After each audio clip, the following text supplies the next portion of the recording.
All right. Good morning, good afternoon, good evening, wherever you may be. Thank you for joining us. Another episode of Catching Up with Jacob. And he is on this side of the Atlantic still, just somewhere in the vicinity of between the West Coast and the East Coast. Jacob Prash, how are you? Better than I deserve to be, as usual. Praise Jesus. Aren't you glad he's coming? Hey, man. Good to see you, brother. God bless you. And David Lister, not too far from where Jacob is. Yeah, just he's just above my head. We were raptured, I'd run into him.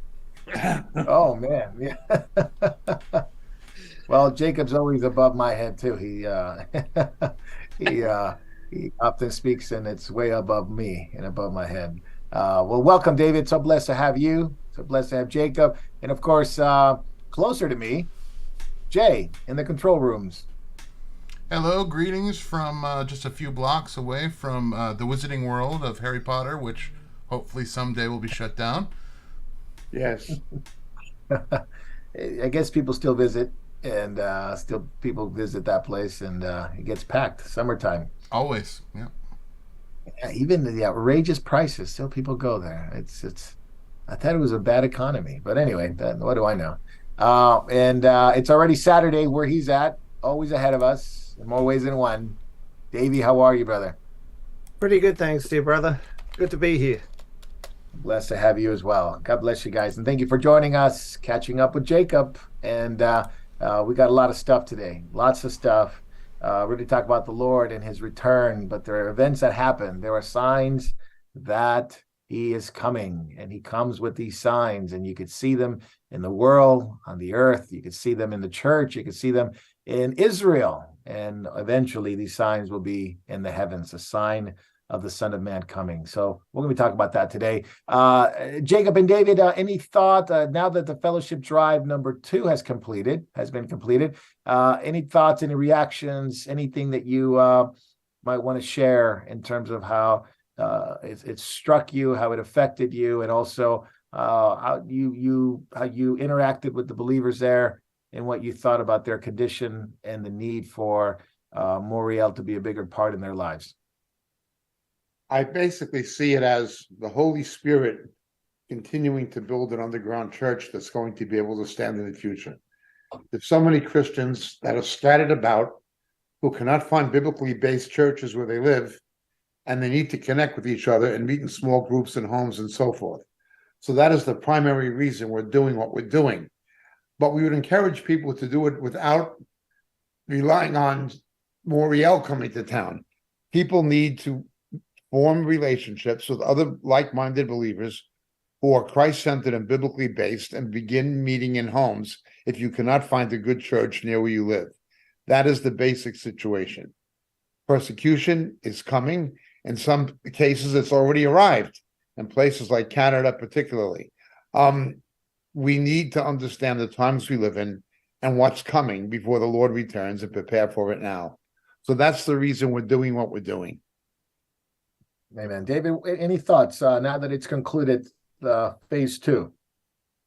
Well, I just want to say I'm very thankful to people, and they give testimony. They talk about Moriel and how so many of them have gotten grounded or came out of false teaching, which is a really good thing, and we're very grateful for their kind comments on that. And it's great seeing people, that they've people from California moved to the East Coast. Hi there, folks. Catching up with them again was really nice, and everyone is just, they know times are getting tough. They know time is getting short. They're asking for prayer for their unsaved loved ones. They feel a sense of urgency, and they want to take these prophetic truths that they're hearing and apply them to their lives, and to live like a purified life, getting ready for the return of our King. So. Amen. Praise the Lord. And such wonderful, wonderful believers that you guys met, and phase number 2. And you guys are coming out here on the West Coast. You're going to be with me pretty soon. Jacob, you're here 20th and 21st. Looking forward to it. 20 and 21st Christian Church of Devore with Pastor Marco Quintana. If you visit the Moriel website, moriel.org, I'm also scheduled to be in Baltimore and in New York City before returning to Britain. In Britain, we have John Haller coming over to join us for the Moriel Scotland Conference on the 16th and 17th of June at Gartmore in Scotland. Details are also available on the moriel.org website. So wherever you are, we hope that we're near you. Please come see us. God bless you, Jacob. We'll look forward to having you, having David, and of course we'll hang out with Jay too. And if we just find a way to get Davey here, that'll be that'll be really, really. And perhaps we'll make that happen on the other side, Davey, on the other side. Awesome. Of the Great. Pacific. That'd be awesome. That'd be awesome. Praise the Lord. I think that's it in terms of announcements. Please get a hold of our podcast. Jay, you want to talk about podcast real quick, just to let everybody know what we're doing and what we have in store for them as well? Sure. As you know, we can be found on Podchasers, Pocket Cast, Deezer, and also Amazon, as well as many other platforms. This week we have Catching Up with Jacob 127. We'll post on the 4th. On the 5th, we have Friday, Jacob Prash and the Seven Churches of Revelation. We on 5-6 we have the Weekend Bible Study with Jacob, a little sleep, a little slumber. On the 7th we have you, Pastor Marco, with the Book of Colossians, Prevention Against Deception. And then on 5-8 we have this episode will drop on podcasts, episode 128. And on 5-9 we have a lesson with David, Evangelizing Workshop. 5-10. Lots of good stuff. Yep. Please make yourself available to all of those.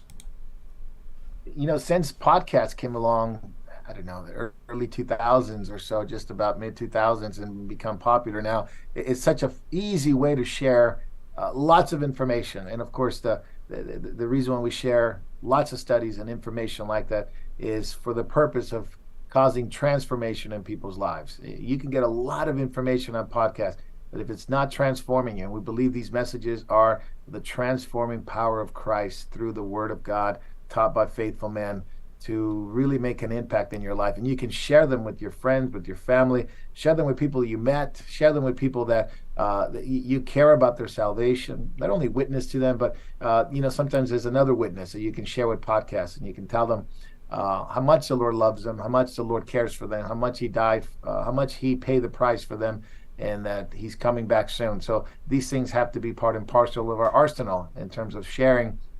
And it's a good way of doing it. Podcasts have made it very, very simple to share lots of information, but I always make the case. Information, there's a lot of that. Saturation, that could become a problem. But if it leads to transformation, that's what we want. We want the transforming power of the Word of God. So thanks, Jay, on the podcast. Really good stuff. Ever growing, ever increasing. We thank you for watching on different platforms.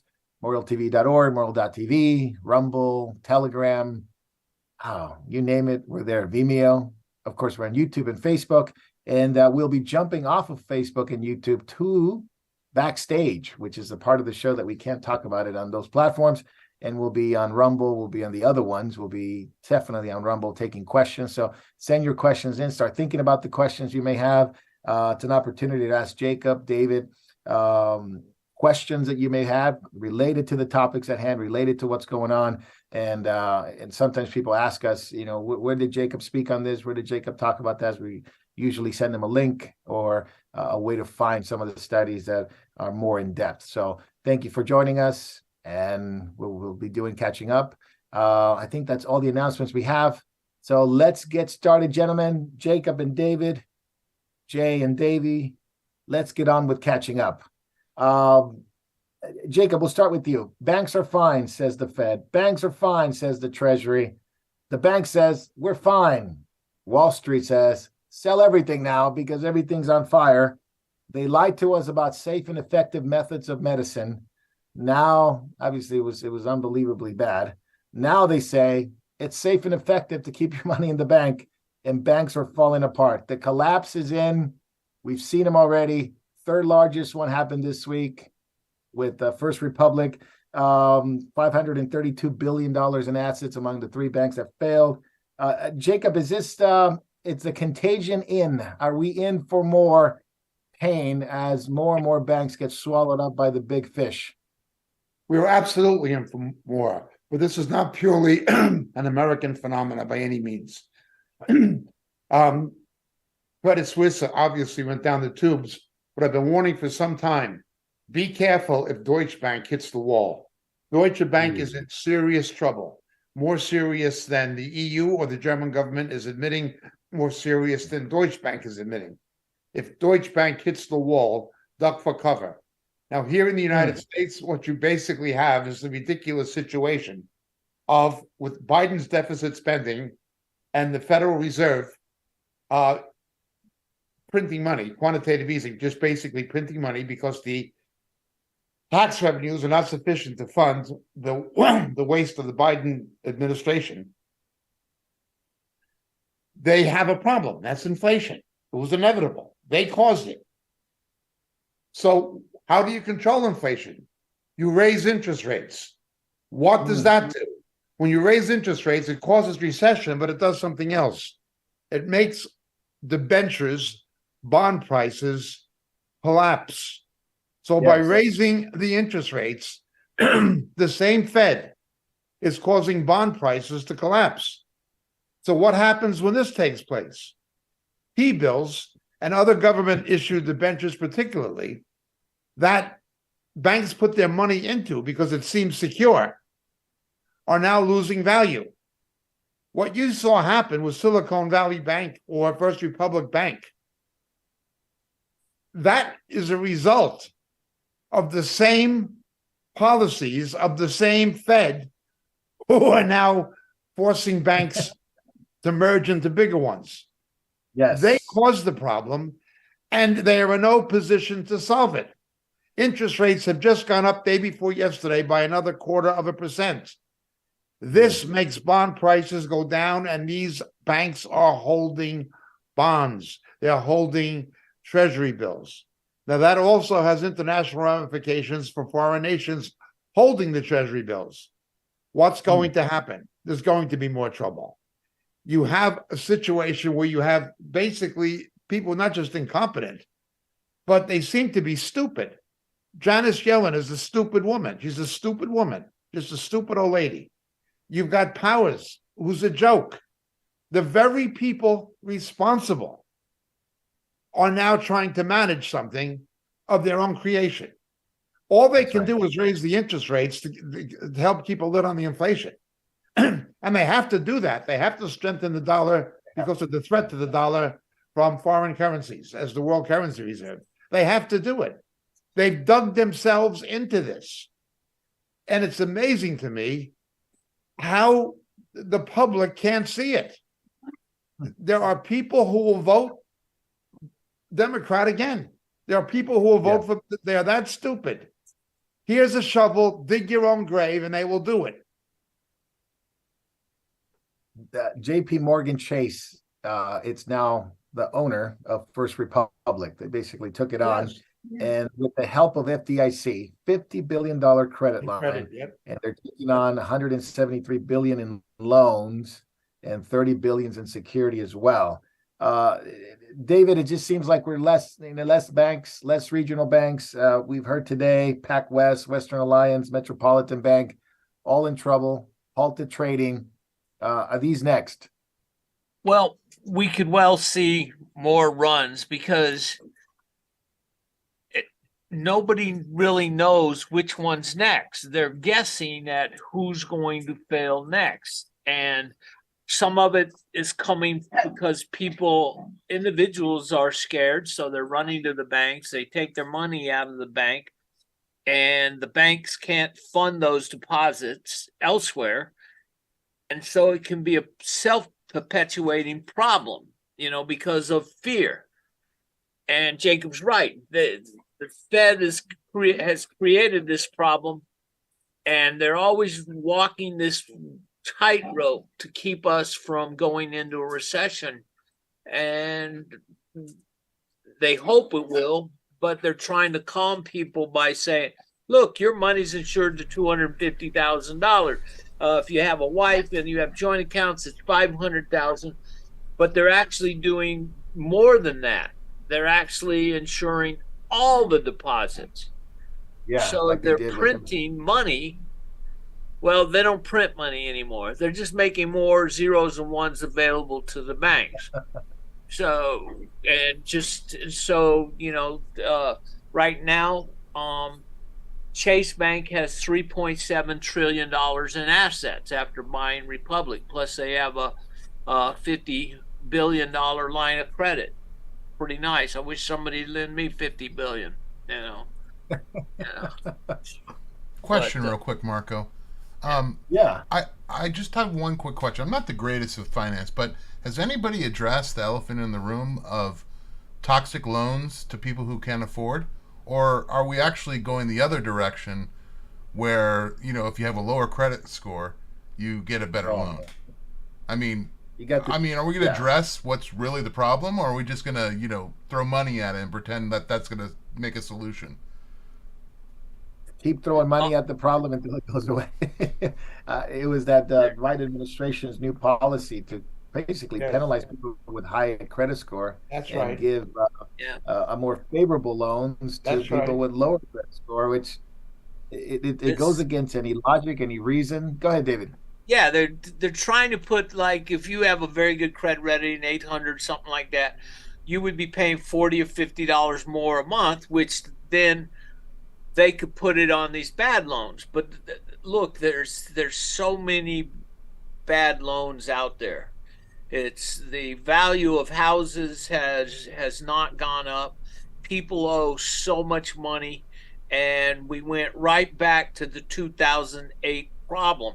People were getting in over their heads, and banks were lending to people that are not necessarily credit worthy, and also they were allowing just 100% loans, 95% loans, things like this. So you have these high notes, and we're getting some layoffs now. The Fed's already said that there's going to be more and more layoffs, and so this could make another 2008. As you know, we've already had more banks collapse money wise just out of 3 banks than we did Yeah. in all of 2008. Yes. So a lot of The money largest one floating around. this year. Yeah. Yeah. Sorry, Morgan just one more Stanley's question, preparing. actually. Go ahead, Okay. brother. One more question. So the private sector is going to lay off people, Yep. the parts that generate income. Has there been any layoffs for government? No, they're No. hiring. Okay, just wanted to be clear. That's okay. They're increasing their payroll. They can't get enough people, Government according to the Interior Secretary. Gotcha. Oh, did you hear that? Yeah, did you hear that one? That was a doozy. We can't hire enough people. There's 2 jobs for every American. Yeah. And only maybe in the government there is, Morgan Stanley's preparing to cut 3,000 jobs Yep. among many other jobs, senior management, et cetera, et cetera. There's blood in the water, Jacob. Sharks are circling. Are we going to end up with 3 banks, 4 banks, 5 banks? We're going to end up with about a half dozen major banks in the United States. About a half dozen. That's all. If there are the banks, they will be owned by the bigger ones. There'll be subsidiaries of the bigger ones, which is something that goes on in Britain. But that's what you're going to be left with. You're going to have forced mergers. The other thing is what they did with the subprime lending with Fannie and Freddie, for which Barney Frank, Chris Dodd, and Barack Obama, and Bill Clinton, and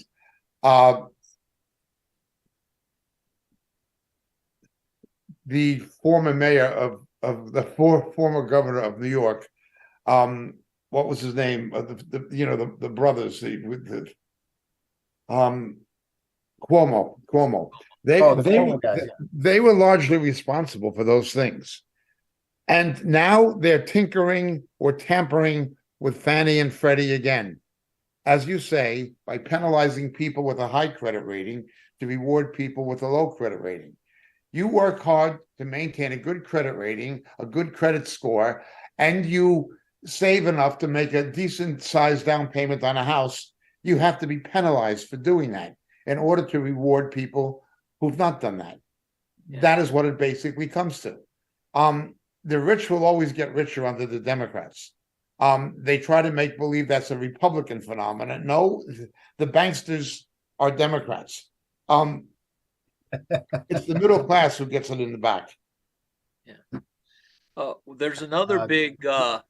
elephant in the room: commercial real estate. Yes, that's that's going to go. Commercial real estate, since COVID and the work at home thing, lots and lots of buildings are empty in New York, San Francisco. Buildings, a whole building was $100 million building in San Francisco was in a fire sale, and then they didn't get any bidders. So you have all these commercial real estates everywhere. I would not be surprised if you're going to have this empty commercial space and skyscrapers in Midtown Manhattan are going to be turned into condos. For homeless people on the public dole. Yeah. Wasn't De Blasio buying some of that stuff, Jacob, when the whole shutdown in New York? He was basically taking over some of the hotels and properties like that, and just buying them. Was making the tax and handing the taxpayer the bill.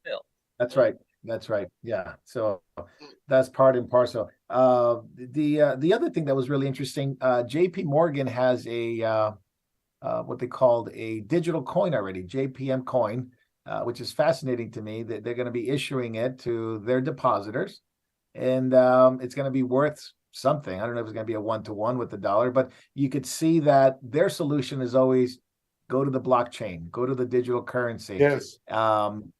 Jacob, we're going to end up with 5 or 6 banks. Most people are going to be in those banks. It's nationalized, and you have at least in America, you may not have any other solution but to be in those banks and be given some kind of currency on a digital blockchain. You're going to have something that took place in the United States up until the 1860s, something that Abraham Lincoln tried to move against when he established the Secret Service. Banks issued their own notes. Issued their own notes. We're going to revert to that, only instead of it being notes, it is going to be digital. Are they going to be able to trade it with one another, Jacob? Based on the history, they'll be able to trade it. It'll be worth something. What happened with Bitcoin? The only thing is the establishment couldn't control Bitcoin, so they don't like it. But something they can control is entirely different. Yeah. So we have major bankruptcies this year, 70 already major bankruptcies, which is overshadowed already 2020. And many of them in the financial sector. Many of them in the financial sector. Now, the White House response to this was to, at least for the Interior Secretary, Debbie Haaland, to find more jobs. Now, she says with the senator, she was before the Senate, that there's plenty of jobs, almost two jobs for every American. They can't find enough people to work. Obviously, she's probably referring to government jobs or menial jobs that won't be able to pay anything because the inflation is so high.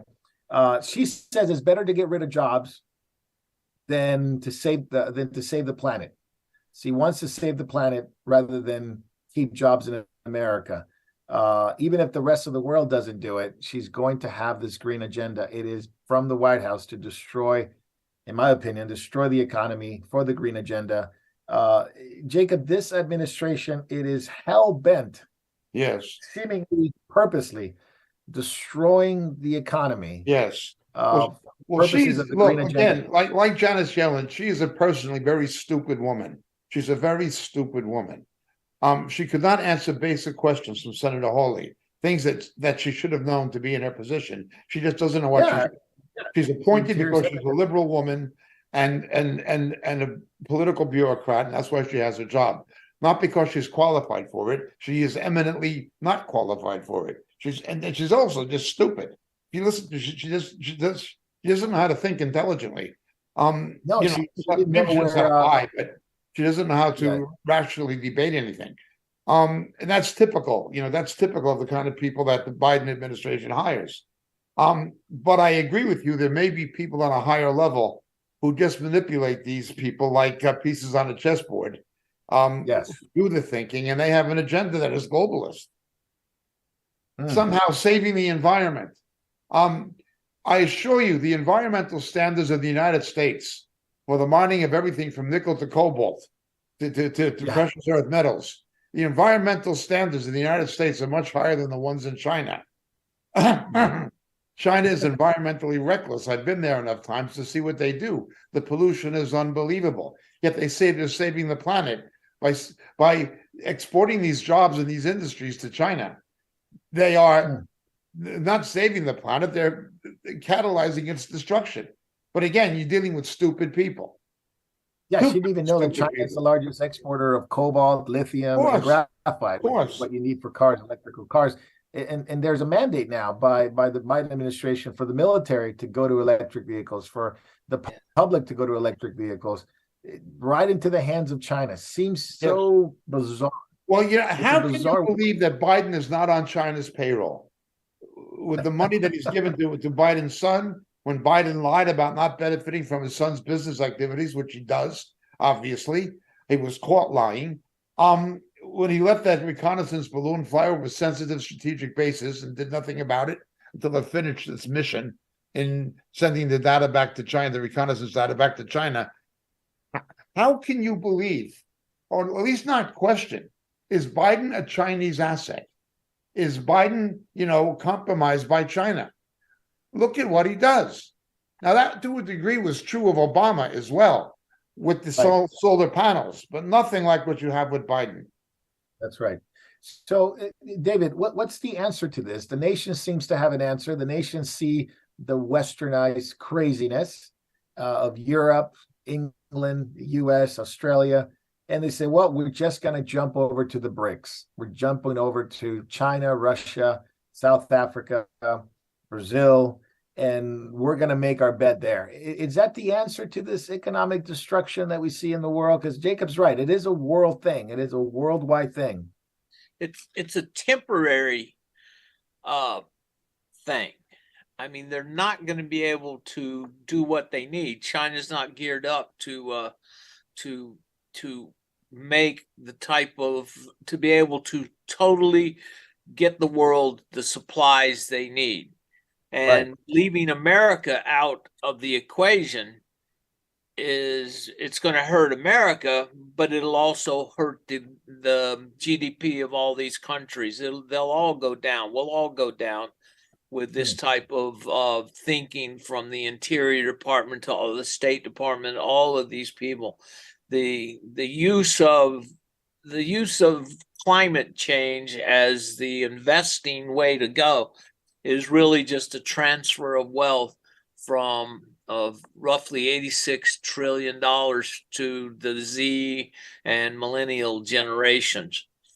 They don't know how to handle it. Don't worry. The government's ready to handle it for you. We'll just take it. It is fascinating. Just to step back a little bit, Jacob, it is fascinating to me seeing the world economic system changing right before our eyes. I don't know. Yes. I don't want to see it live, but it is fascinating to experience that. I wasn't around when the Nixon did this. I wasn't around when Brentwood and how it happened. But we're seeing it now. Jacob, just look back at it and put it in comparison to what you saw in 71. And obviously before that with Brentwood and how the world is going to change. But now you have an element of the last day of the age, and you also have the element of technology and how that plays a role in the new economic system that the world seems to be embarking. The big change in the Nixon era was when he basically defaulted on the dollar, took it off the gold standard, and did not handle the transition very well.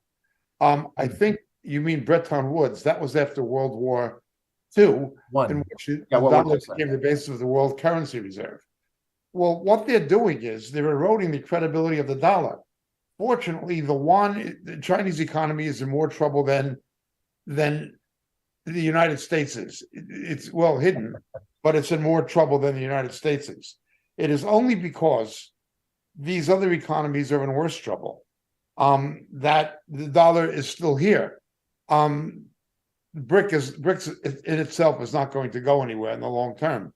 There's too many problems, including the conflict between China and India. So that's not the case. But the dollar is only there because the others are worse. They have no alternative yet. They're trying to make one. But the irresponsible policies of the Federal Reserve and of the administration are not doing the dollar any favor. Again, they have to continue to raise interest rates to strengthen the dollar against other currencies. It's not just the inflation. They're forced to do this to maintain the position of the dollar.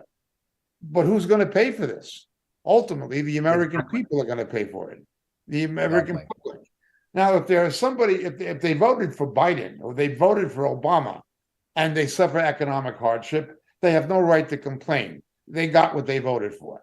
My concern is for the overall good of the nation and the decent people who are not subhuman in their political thinking, who realize what Obama and Biden are. That is the problem. I'd also point out, though, that despite the fact he did many good things that most of us would agree with, Mr. Trump did nothing about the deficits. He did nothing about the deficits.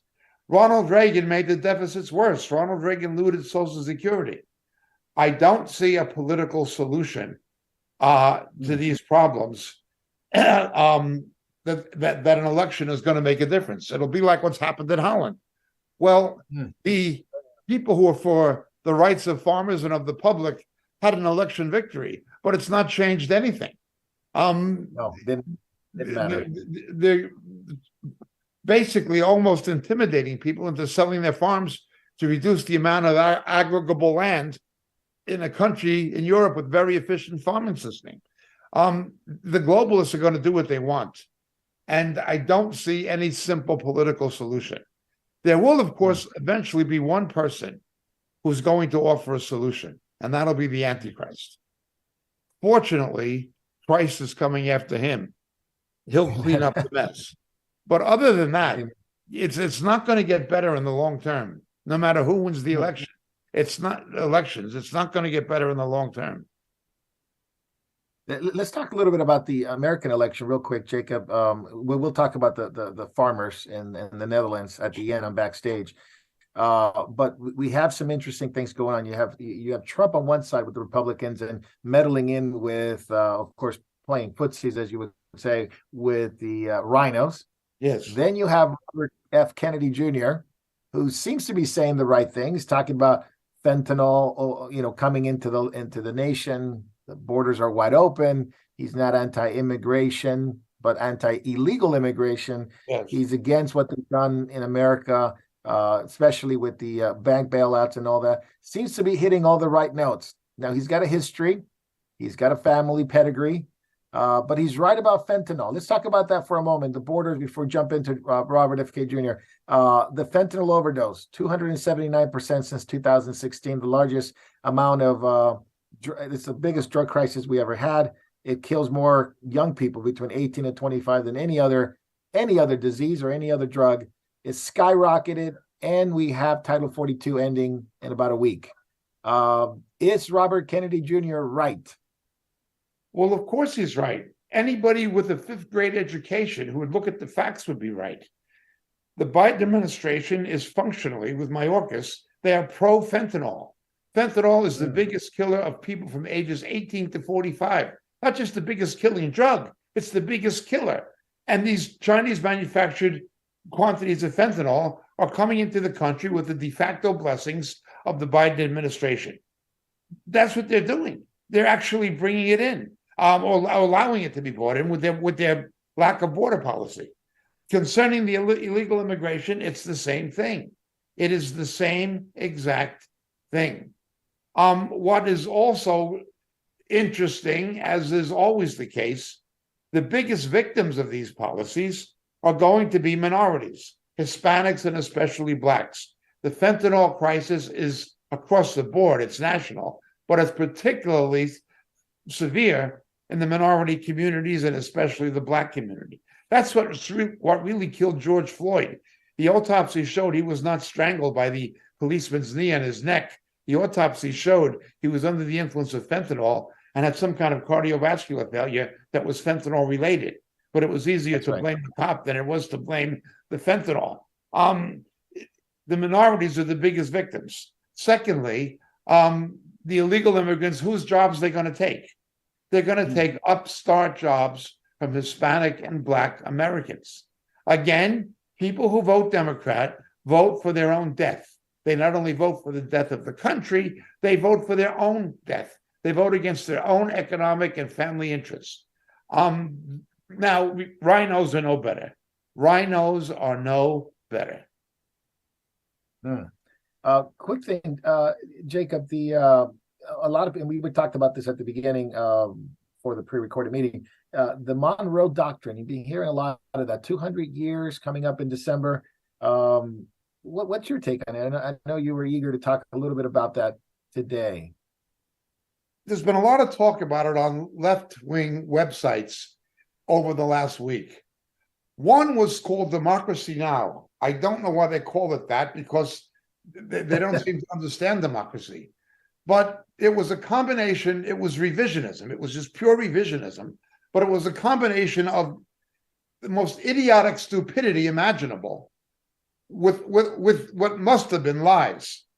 Now I admit that a lot of the people who are on there, some of them were stupid enough to believe the lies. They just don't know any better. They're too stupid. Okay. But they began with Bernie Sanders. Bernie Sanders made a comparison between what Putin is doing in Eastern Europe and what the United States has done in Latin America in the name of the Monroe Doctrine. I asked anybody to show me one case where it's happened in the way Bernie Sanders has said. Bernie Sanders lied about the Monroe Doctrine. He said it was just American hegemony, saying that we're the main power in this new world, and it's not in our national interest to have anything outside of what we want in terms of government nations in the new world. That's what he said. The man, now he's an educated man. You can't just say he's stupid. He's not, although he's an older gentleman, he's not senile like Biden, and he's not stupid like Biden. He knows that he's lying.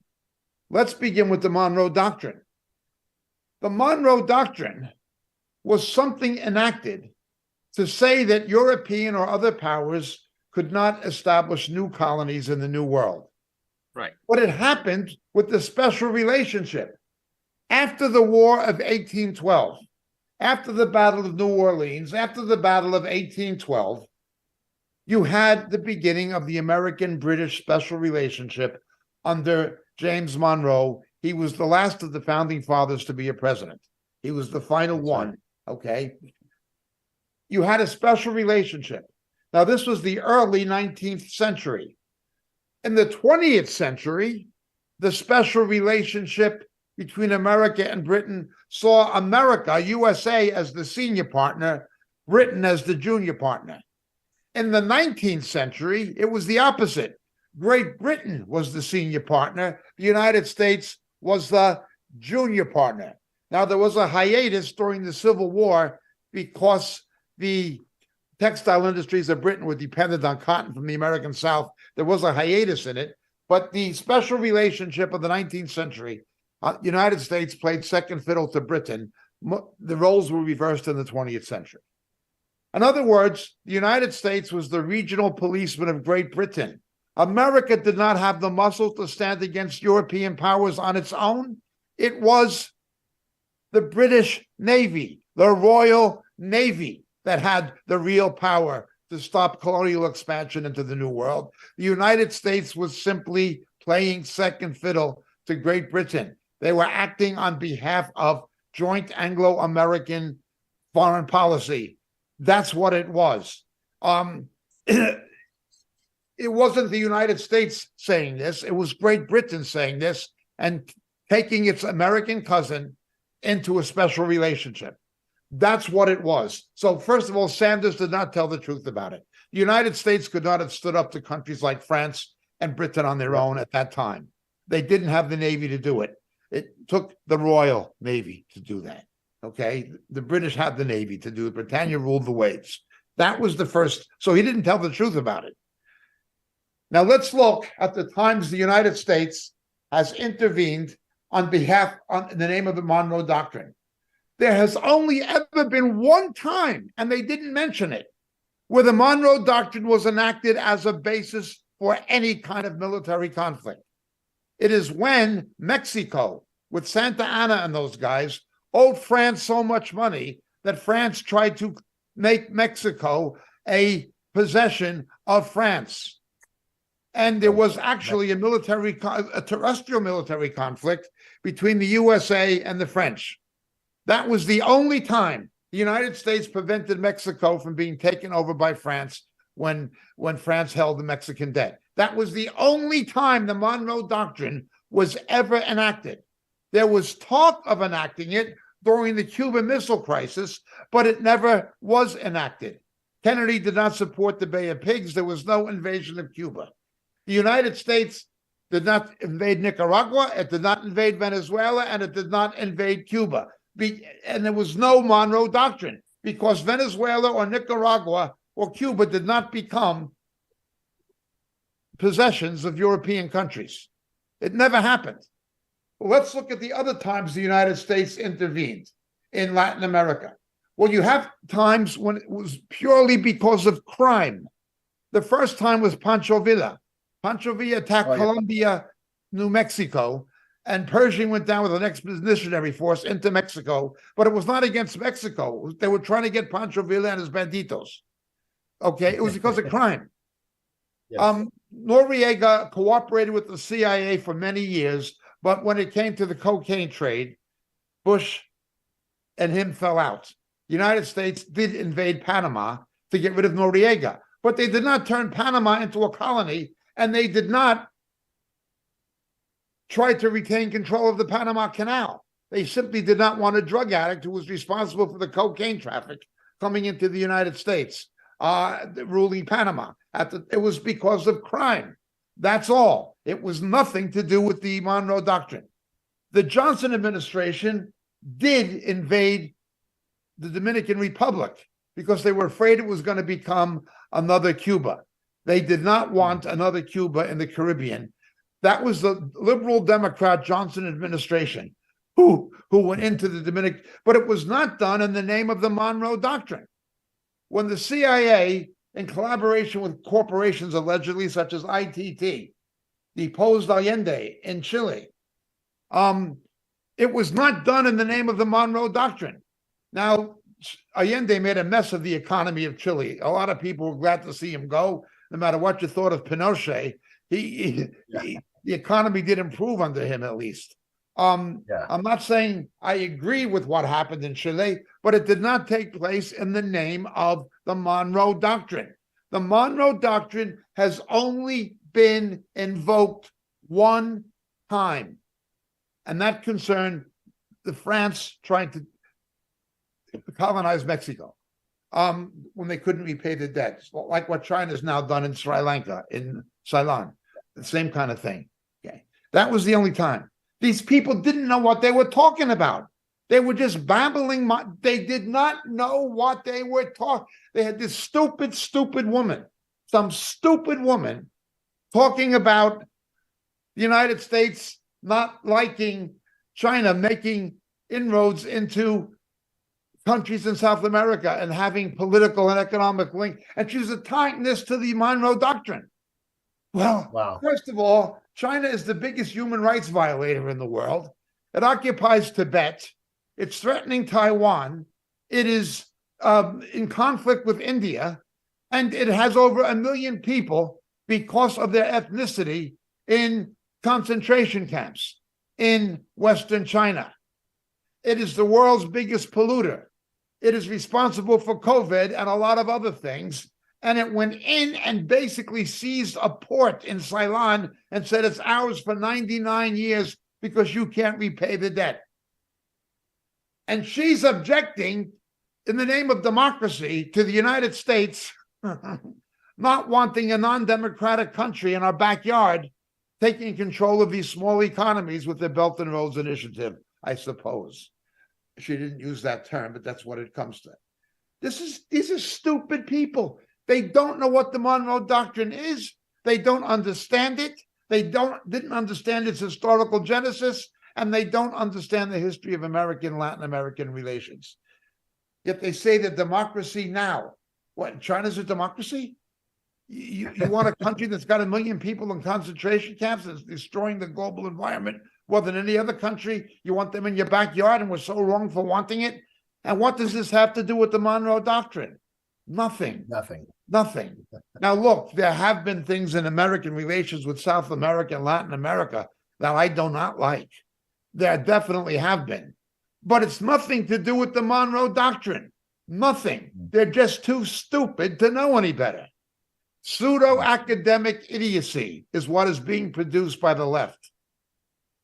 Isn't it just another attack on America, another way to attack us, saying, you know, because we were trying to prevent colonialism from Europe to come to the Americas, because we wanted the American experiment to expand.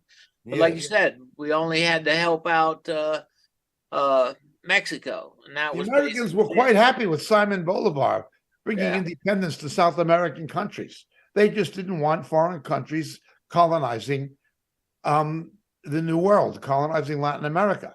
And of course, again, it was the British interest of wanting to contain the other continental powers who were rivalries in an imperial globe. And Jacob, when you call it a kind of a correction towards the colonialization of Africa and South America by Spain and Europe and all these powers, you know, and taking their resources. So the Monroe Doctrine, they are too stupid to even know what the Monroe Doctrine is. Yeah. If they're attacking something that has benefited Latin America, that has never, ever been used except one time. And that was to protect the Latin American country from being taken over by a European one. Yeah, Napoleon is French. And we ended up using it with Monroe bought a couple of things from France called the Louisiana Purchase, if I remember right. Yeah, well, that was Jefferson. But I thought that fell under Monroe. The United States did invade Cuba, and it did invade Puerto Rico in a war with Spain, because those places were Spanish colonies. The United States gave Cuba its independence, and Puerto Rico didn't want independence. They wanted to remain American because it's in their economic interests. So what are these people even talking about? They don't know what they're talking about. But the mindless liberals will say it, and other mindless liberals will believe it. Yeah, Democracy Now! Is a very leftist show, so they have that. It's so far to they're so far to the left. They don't know the left from the right. They're completely stupid. The people who run that thing was okay. Maybe Sanders was lying. He's a politician. He was perhaps deliberately lying. The others were just morons. Jacob, real quick before we switch topics, Robert F.K., any chance of him winning? You know, I would prefer him to Biden or Joe Obama or any of these other people. Remember, Robert F. Kennedy comes from the traditional Democratic Party of JFK, of Scoop Jackson, of Sam Nunn, of people like that. Kennedys were cold warriors. They were anti-communist. Although they were liberal, they were and pro-civil rights and so forth, they were anti-communist. They were also fiscal tax-cutting conservatives. They come from a Democratic Party that no longer exists. RFK is from that. Now, the name Kennedy is a iconic dynasty in the Democratic Party.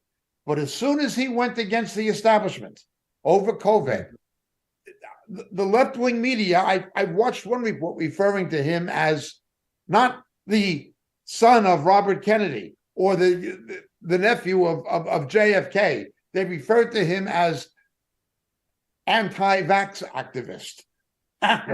Robert. It doesn't matter if you're a billionaire like Donald Trump or like Elon Musk. If you go against the establishment, they'll go after you. It doesn't matter if you have the most watched program on cable news like Tucker Carlson or Bill O'Reilly. They will go after you. And it doesn't matter even if you're a Kennedy. They will go after you. the neo-feudalists, the globalists, those with the agenda will go after you no matter who you are. It's just like Stalin. Stalin, how could you go after Trotsky? Stalin had Trotsky murdered in Mexico. Trotsky was the founder of the Red Army. There would be no Soviet Union had there not been a Trotsky. But Stalin had him murdered. They'll go after they're the same. They have the same mentality. Jacob, any have you changed at all your thoughts on Carlson and what happened with the exodus from Fox? I am very, very much leaning to the perspective shared by Michael Savage. Michael Savage said they have Tucker Carlson in golden handcuffs. What tipped them against him, according to Michael Savage, was he exposed the myth, the lie, the widely propagated lie, propounded both by crooked rhinos like the daughter of Cheney and the Democratic Party, that this was some kind of an attempted coup d'etat against the United States.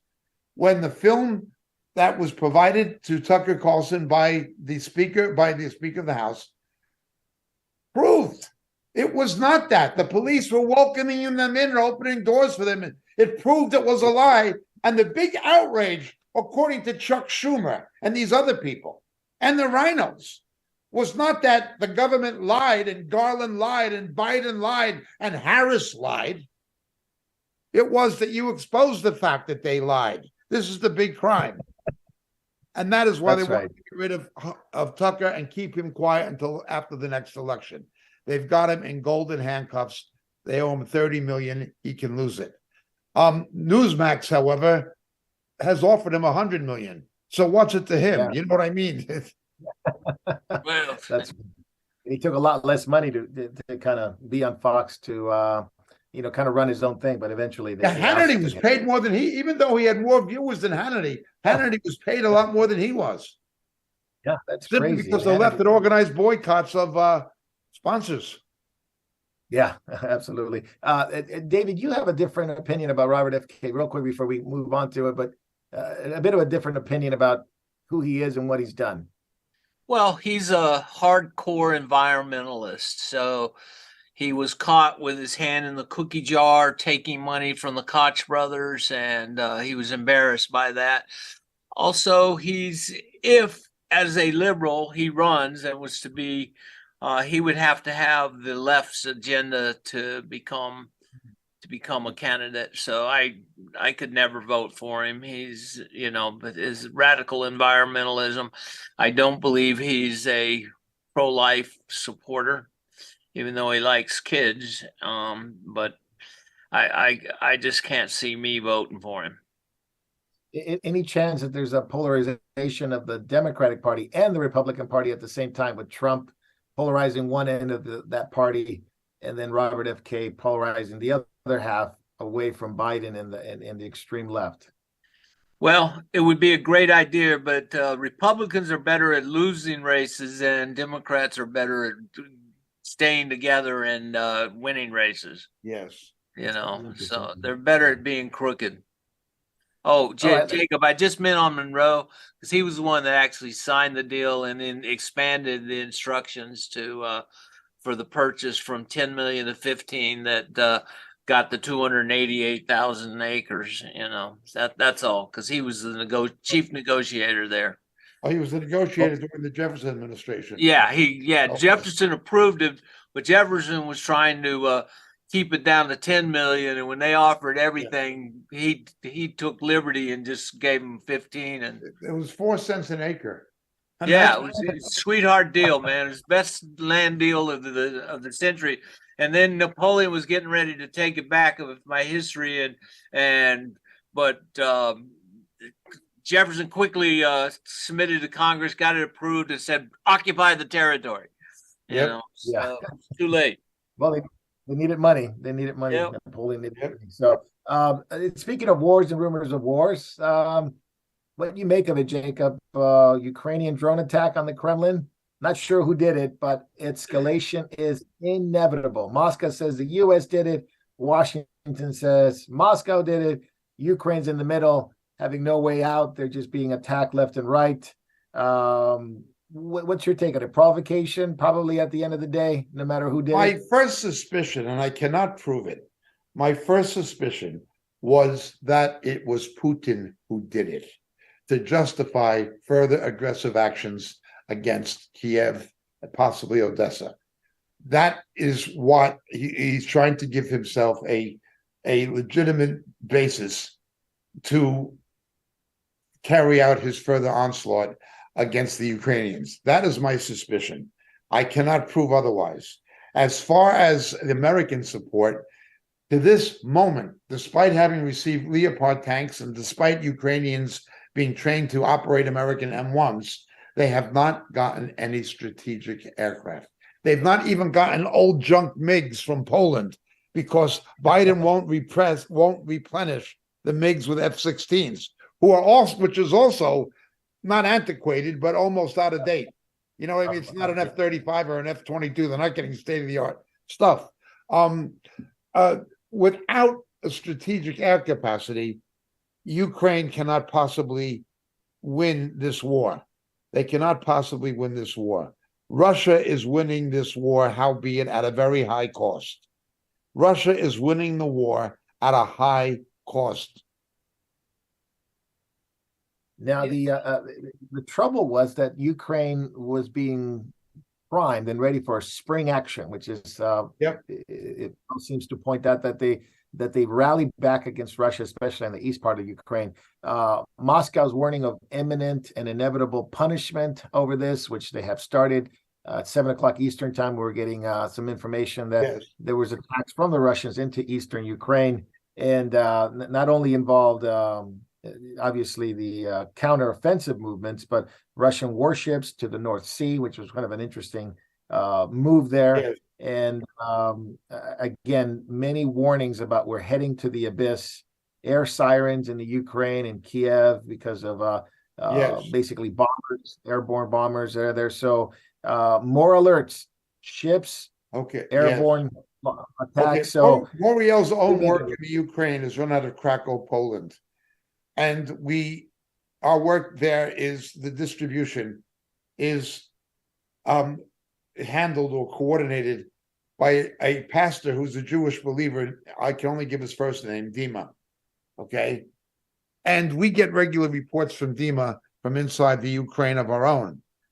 And the media is not being totally truthful about what's really happening in the Ukraine. The Ukraine people are suffering brutally in many places. What Putin is doing is absolutely brutal. The media is trying to portray Russia as losing. Russia is not losing. It is winning, but at a very high cost. The economy of Russia has been hurt, and particularly in terms of inflation, now the declining value of the ruble, and also their foreign reserves are hurting. And they're being compelled to sell oil and natural gas at greatly reduced prices to China and India. That is all true. But their economy will still grow to 2.3% approximately this year. It will grow double the economy of the United States under Biden. Despite all the sanctions against Russia, its percentage growth of GDP will be twice that of the United States due to the policies of Biden. We're not being told the truth by the media. That's right. David, what's your take on this? It's whoever did it, the provocation is there. Now you see Russia against Ukraine on the eastern side. Ukraine has done counteroffensive moves there, but it all seems to indicate, and this is a, and I have to account for this. This is a Russian secretary who's saying we're at the point of the abyss. We're on the verge of something that, at least from this political individual in Russia, that he doesn't want it. He doesn't want this horrible war. There are people that are against Putin in Russia. There are Russians who don't want this, but yes, seems to be being pushed further along, probably by everybody involved. But what's your take? Well, whoever did it seemed to be incompetent. All they did was blow up the flag. They didn't even blow up the flag stick. So, to me, if it seems like that would have been a great thing to say, oh, this was somebody after Putin because it was there at the Kremlin, but it didn't hurt anything. So it doesn't make a lot of sense. If you're a Ukrainian sending drones, you're going to make sure it's a big boom, not just a flash. So I can't imagine, and if it's CIA, those guys would have made sure there was a big boom. But I don't know. This seems kind of incompetent, or like Jacob said, justification for doing more. I mean, just last week they sent 141 hypersonic missiles. Yep. And blew up civilian targets. That would have been devastating, and I think they even had one fall short and didn't go off. So I think I think the government's after that one to see what's going on with it. But for me, it's America is in abyss. Russia's everybody's rushing to go run down this hole.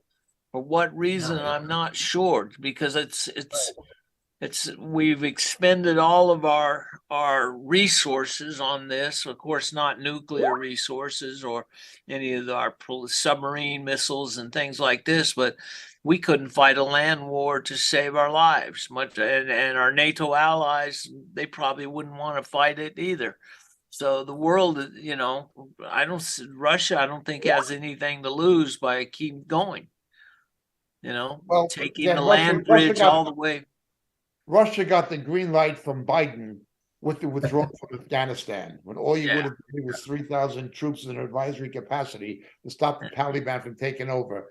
Biden, after all those trillions of dollars and thousands of casualties, gave the Taliban, who protected Al Qaeda, Afghanistan on a silver platter, and that gave the green light to Putin. That's the first thing. Again, Biden is surrounded by people who are not only corrupt but stupid. Let's remember that. A cheap politician general like Miley. I mean, a joke like Austin, Lloyd Austin. And the Secretary Blinken is. I don't know that man has the brain God gave him, but put that to one side. Let's look at the other dangerous beast on the horizon that they're not talking about too much. China would love to broker a peace between Ukraine and Russia to advance its own international prestige and standing on the global stage into Europe. It already brokered something between Iran and Saudi Arabia, albeit precariously. China is trying to insert itself into the diplomatic realm and outpace the United States as the global deal maker or peace broker. They're even talking now about wanting to host negotiations between Israel and Palestine, the Palestinians. This is China. New power brokers.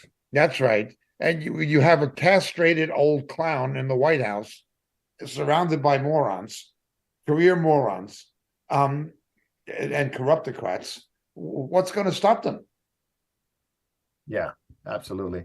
Certainly nothing's going to stop them from this side, because we've projected nothing but weakness everywhere. Even our allies are questioning Biden's competence around the world. It's common knowledge, that he's incompetent. So the world doesn't really want a nuclear war. It doesn't want war. It really wants peace.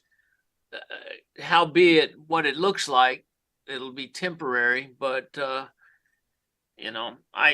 there's no way out for Putin has always dreamed of retaking the Crimea and that whole land bridge. He needs that for ultimately an invasion of Israel and the Middle East. The best thing the United States can do is something it tried and failed. Get rid of Erdogan, replace him with a moderate, and that would be pro-NATO, and close the Dardanelles to the Russian Navy. That would be the best thing. But again, you're dealing with an administration in Washington that is stupid, incompetent, and corrupt. So don't hold your breath. Don't hold your breath. Yeah. Hey, can I ask you Another one thing on the drugs? Can I go back to that? Yeah, You know, quickly, yes. there's kind of a thought, yeah, like you see in Canada that people are openly selling heroin, all these other things, all these other horrible, horrible drugs, even fentanyl. So they're creating this giant base of addicts. And at the same time, we're seeing the state there legalize the sale of these drugs, and they'll and so I would ask the question, look, are these guys being allowed to create customers for the state that will then be able to control these people for all sorts of, for continued drug use? And in other words, they're going to have their customers and they'll be able to control them with basic living incomes, making them serfs to the state. And, is that out of the realm? Not at all. I mean, it's ultimately their plan is to control the masses. How do you control the masses? Well, you re-educate them and you easily control them through drugs. And that's been George Soros's dream. That's been George Soros's dream. And it fits the book of Revelation said there would be an increase of pharmakia. Yeah, but you see, let's forget this game is a long one. The British, that's how the British got Hong Kong. Wars. You know, that is what the CIA did with the sweet rice, Air America in Southeast Asia during the Vietnam War when they were flying heroin. The CIA was involved in flying heroin. Jacob, is China repaying the West for their embarrassment of the opium wars and all that? And they're thinking that's exactly what they're doing. You make a good point. They see it as their century of humiliation. Of course, the things that Ping is not talking about is the absolute apex of the century of humiliation was not Hong Kong. The absolute apex of the century of humiliation was Outer Manchuria, occupied by Russia, and it is still occupied by Russia to this very day.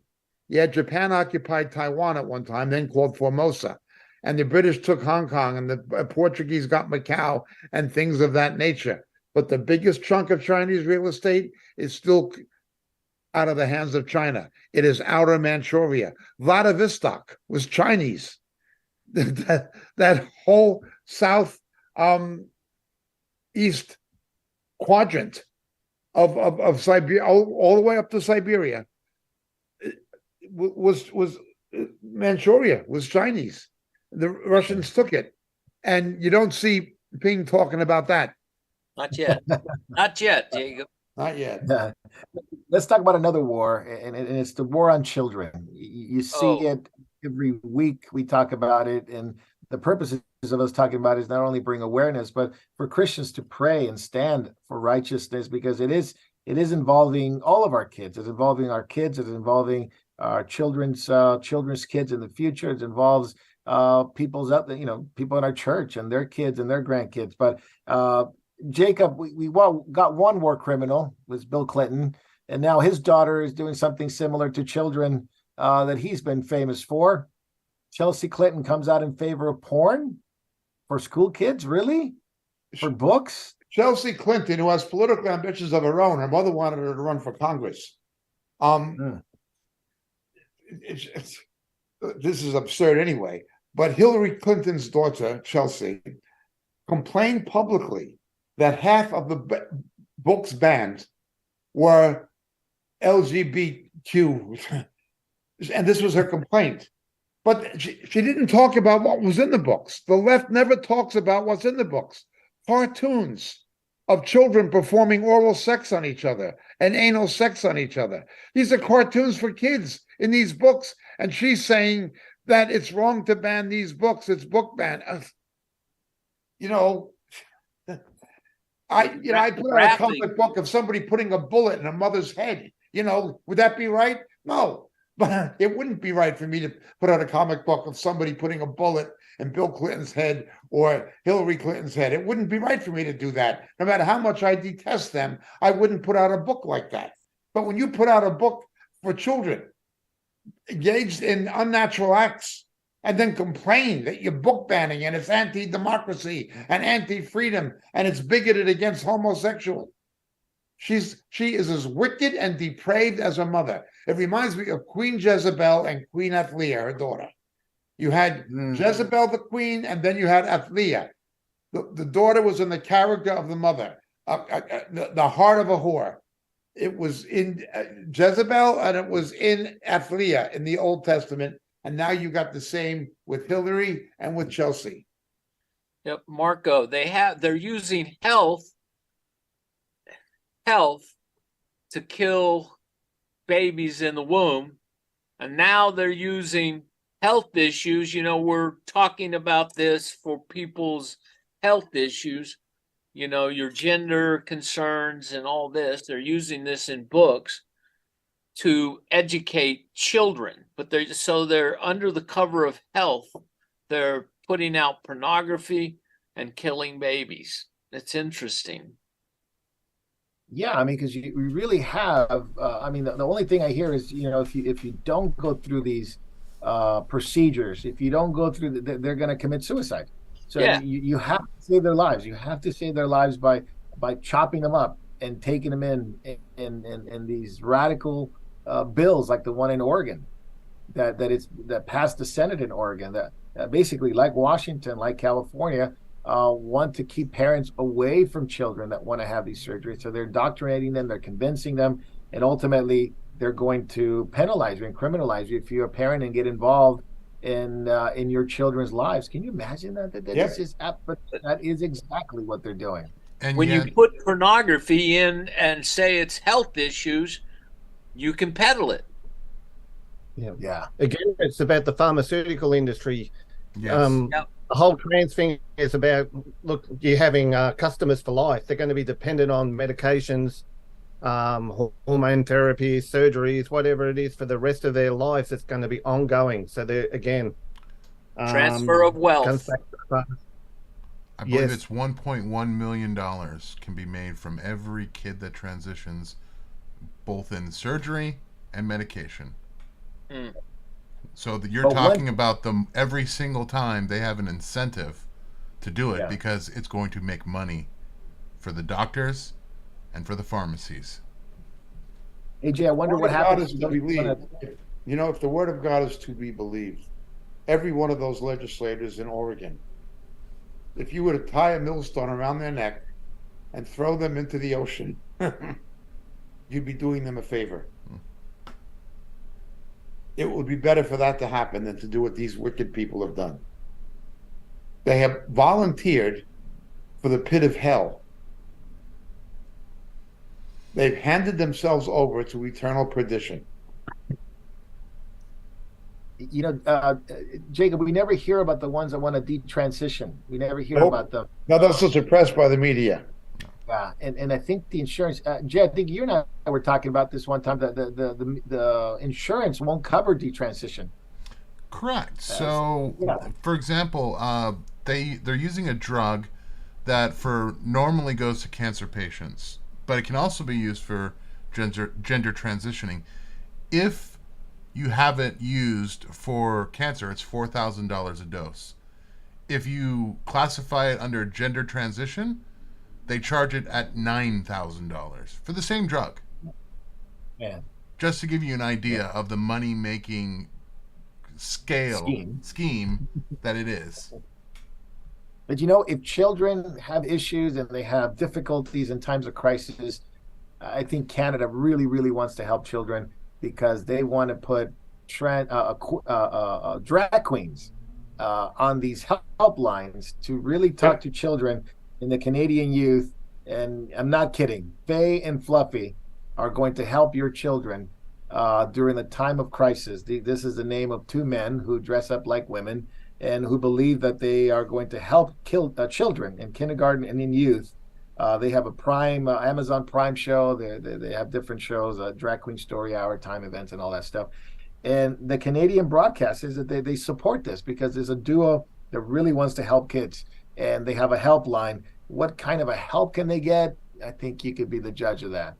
what kind of people don't like to use the word grooming, but what kind of I was about what to kind say of the influence? hotline's number is probably 1-800-groomers. Yeah, Yes. grooming. Yeah, Yep. it no, I mean, think about this. Years ago, let's say 5 years ago, no one even heard of Drag Queen Story Hour. There was many people who didn't even thought about it. Now it's mainline. Now it's prevalent. Now, Jacob, to your point last time, if you're in Canada and you protest like the pastor, you'll be thrown in jail. That The pastor that Mounties will did beat you up protest, and throw you in jail. you remember that Yeah, pastor that protested? They've now found him yeah, guilty. He's going to prison. Calgary. Yeah, Yep, Calgary. Yeah. he's going to prison. But, and then also they've just announced they're going after the truckers again. That's up there. They have Oh, new crimes, a new sheet of indictments. They're going to put those guys in prison now. They took their bank accounts. Now it's prison. so U.S., Canada, David, you and I watched the Daniel Andrews.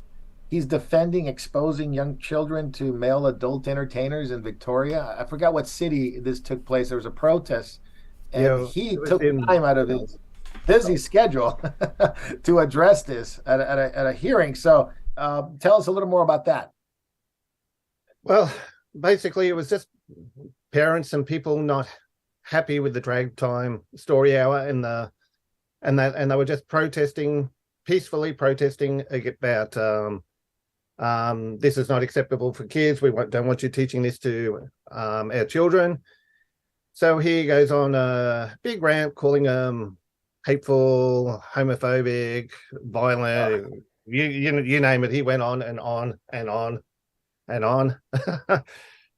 Which basically shows you, look, he cares nothing for the children. He cares nothing for parents. The G word is most appropriate for him. That 1-800-groomers number, that's probably his number, Jay. But look, I was been thinking about who's it. I'm going to be devil's advocate here. I'm going to use his own arguing and reasoning against him. Okay, he's accusing everybody who's wanting to protect kids as being homophobic and trans and all the rest of it. Okay, who's he married to? He's married to a white woman, right? Yeah. Okay, you're so trans accepting. Why aren't you married yourself to a trans? Would he have relations with a trans person? That sort of thing. I think he needs to take another holiday back down in the Mornington Peninsula. I can recommend a good house for you, Danny boy, and it has a good set of stairs. Good point, Dave. Just make sure you should take be your doing wife his with you. part to end trans hate, and he should divorce his wife, and he should definitely get in a relationship with a trans male. That way, he would be supporting the normalization, like a good little leftist. Well, I mean, I don't think he has to divorce his wife. Couldn't he just add a sister brother thing going on? I mean, everything's open, you know. Yeah, I think you're right. Yeah. Hey, Jacob, do you think these grassroots boycotts of companies that support this kind of ideology are going to make any headways? I mean, Anheuser-Busch, Disney, obviously Bud Light, which is made by Anheuser-Busch, have made some semblance of there's people that don't support it and don't want it and their sales plummeted. But is it going to continue? What do you think? I think it'll continue. I think it may even increase. But as I've been saying for some years, the most we can hope for is interim periods of respite. Then it will come back again even worse with more ferocity.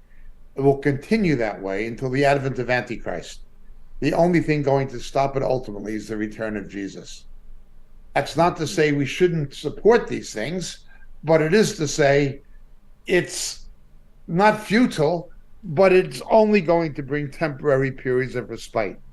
I would point out that Donald Trump's son, Donald Trump Jr., objected to the boycotts of Bud Light, saying that Anheuser-Busch is an American icon and we shouldn't do it. Wow. Wait, this is after Donald Trump had the gay gala in Mar-a-Lago. This is what his son said. Well, first of all, his son doesn't know what he's talking about. Anheuser-Busch is a Belgian-owned company. It's not an American-owned company anymore and hasn't been for some time. That's to begin with. But coming from the Trump camp, this tells you that those Christians who naively think that there's going to be some kind of salvation if Trump is reelected, they're being very, very foolish and naive. Yeah, the whole NAR movement, Trump's Yes. coming back, Trump prophecies, all that Yes. stuff. Speaking of the politicians promoting this, did you guys see the Rahm Emanuel, the Yep.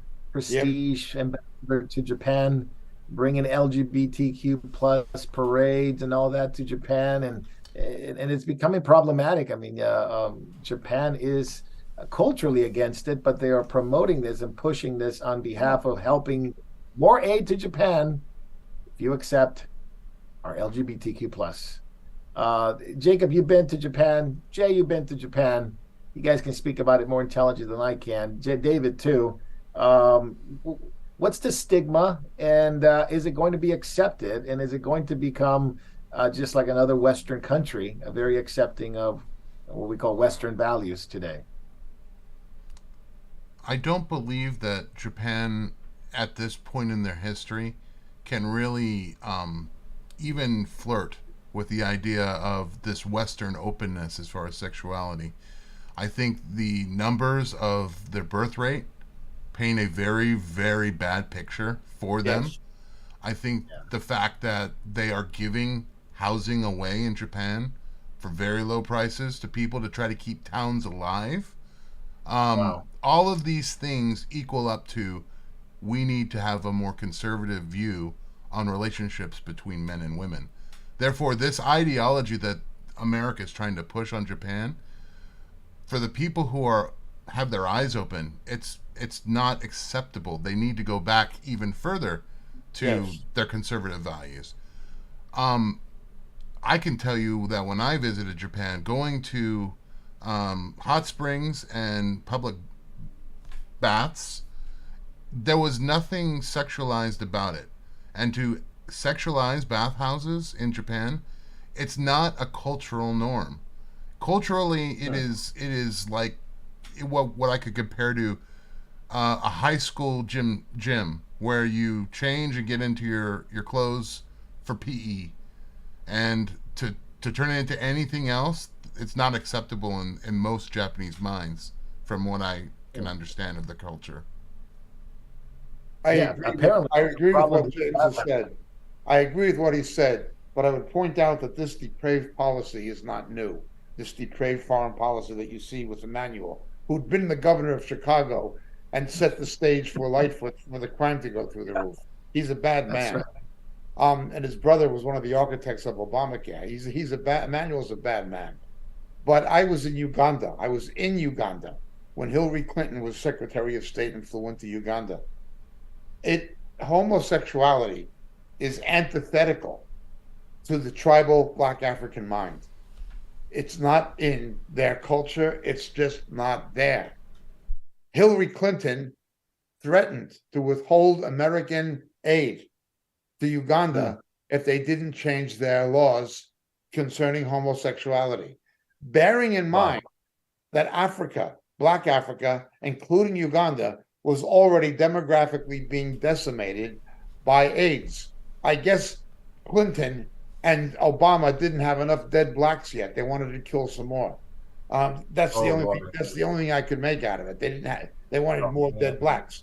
That's the Democrats. What else would they want? But that's basically. I saw them do the same thing in Uganda with poor people. And again, like Japan, it is a cultural. It will be a cultural enigma. It is antithetical to their view of sexuality. It's just not something that they would do publicly. To your point, Jacob, I would just like to point out one more thing about Japanese culture. So there is a history of tolerance of homosexuality, but it was in the upper class. The samurais and the lords could afford to do it. Everyone else, and you're talking about the 1% in that case. Yes. Everyone else, it was it was pretty, vanilla as far as their life and relationships. Yes. Hmm. That's pretty interesting. We saw the story of the bathhouses, how they're being used right now by LGBTQ plus society there and some of the members there, and how people call the police because they're using the bathhouses in such a way of promoting Yeah. sexual promiscuity. David, you were up there not too long ago.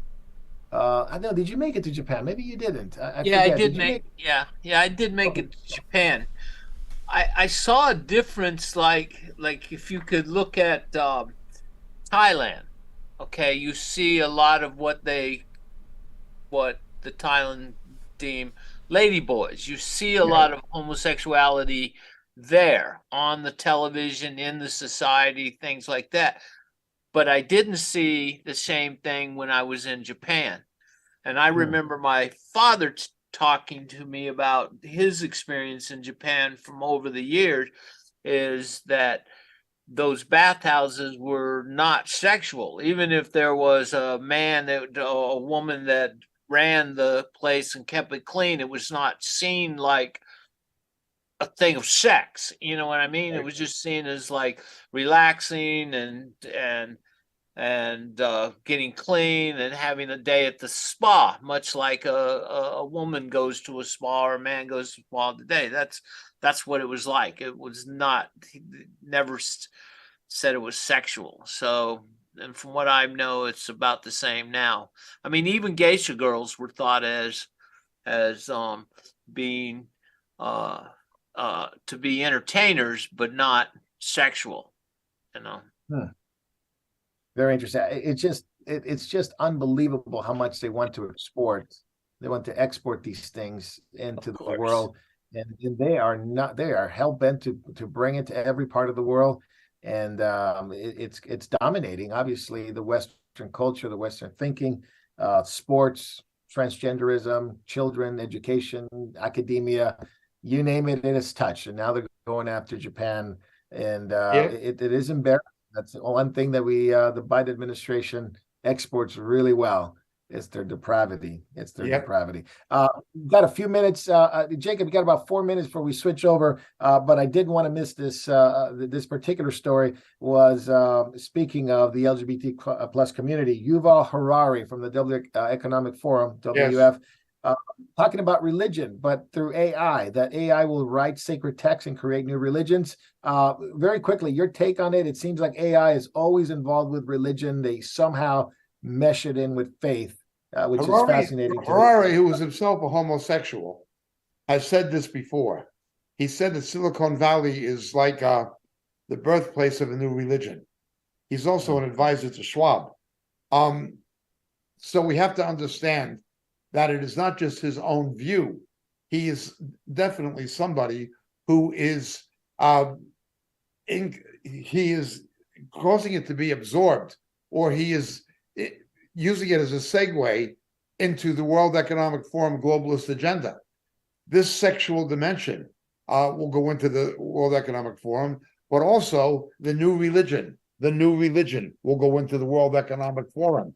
And we're talking here again about AI, artificial intelligence. Well, our own readers know this, but perhaps it would be worth reading it just this one particular time. Okay. I saw another beast coming out of the earth who had two horns like a lamb, and he spoke like a dragon. Now, the idea of the earth as opposed to the sea has to do with Israel. And he exercises all the authority of the first beast, that is the Antichrist, in his presence. He makes the earth and those who dwell on it to worship the first beast, whose fatal wound was healed. He performs great signs, so that he even makes fire come down out of heaven to the earth in the presence of men. Now, this is obviously a counterfeit of Elijah, what Elijah did.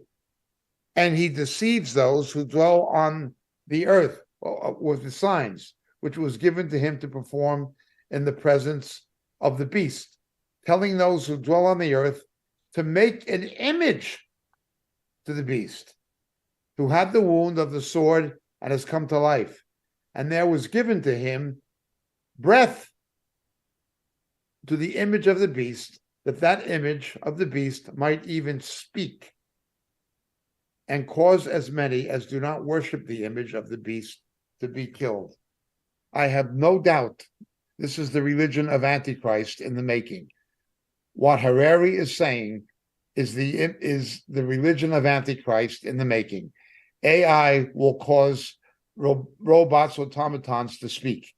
You will have organic automatons, not using carbon in the way that we think, but possibly even clone tissue. Be that we can see a variety of scenarios and how this can come about, but plainly AI can cause something to speak through its algorithms, and he's calling this a basis of a religion. I have no doubt that this is the basis of the religion of Antichrist in the making, and it is again integrated. It's integrated into the World Economic Forum neo-feudal agenda. Yeah, they were even testing it in the University of Texas that AI can read brain, basically your brain thought. Yeah, they could actually through blood flow and chemical reactions, they could actually interpret it with text. So fascinating. You have to understand that is. Remember, Jesus knew what was in men. Yes, yes. That is good. That is Antichrist counterfeiting Christ, or the word of knowledge, the charismatic gift. Yes. Of the word of knowledge. Again, a satanic equivalent of it. That will be technologically facilitated. You know what's interesting, Jacob? Harari was in Israel not too long ago, just promoting the revolution there and inciting people against Netanyahu. Does he reside in Israel? Is that his home? Tel Aviv, yes. Oh, okay. He was there inciting all these people come against Netanyahu. So he was very interested in Israel because the World Economic Forum is very interested in Israel. But the one group, and this is fascinating, that was vehemently against what he's saying about AI and religion was the Hasidic group, the Orthodox Hasidic group, who they have banned the use of AI for any of his members, any of the followers of that Hasidic sect. This is in New York based, but it comes across very different groups of Hasidic Jews throughout the world. The community in New York, obviously one of the biggest ones, if not the biggest ones, but they banned it. Different than the Lubavitch. Lubavitch actually embraced technology. Yeah, they're not Lubavitch. There are about 13 different Hasidic sects, and they believe their rabbi is the infallible reincarnation of Baal Shem Tov of the Beshk. It's very complicated. These people are mystics and Gnostics. Whatever their rabbi says is what they're going to believe and do. This one particular group who is anti-AI, they're based a little bit in Brooklyn, but mainly in the Catskills. They have a town in the Catskill Mountains in New York, and that's their promised land. And they're opposed to it. But you will find other Orthodox Jews opposed to it as well. But mainly them, yes. Fascinating religion, AI, Israel, and you could not have, even if we tried. That's right. We couldn't. The Bible speaks of that very, very clear. So that's for catching up. We invite all of our viewers, and there's a lot of them today. So we appreciate you coming in and listening and joining us and catching up. You're a big part of what we do and why we do it, and expressing what the Bible says, especially in the current times in which we live in. So we're going to leave YouTube and Facebook, and we invite you to come over to Rumble, memorialtv.org, memorial.tv, or to stay on Vimeo or Telegram. But we do want you to join us on memorial.tv, memorialtv.org. And we do want you to come to Rumble and ask questions. We're going to take some questions for Jacob and David on backstage. So we're going to finish your catching up, jump over from YouTube and Facebook into the other platforms. If you're already there, that's great. But if you're not, jump over there now. We'll be taking questions, and we'll be talking about a very interesting thing. Netherlands, King Charles coronation tomorrow. Very interesting stuff. So you might want to hear what Jacob has to say and David has to say. God bless you guys. We'll see you on backstage.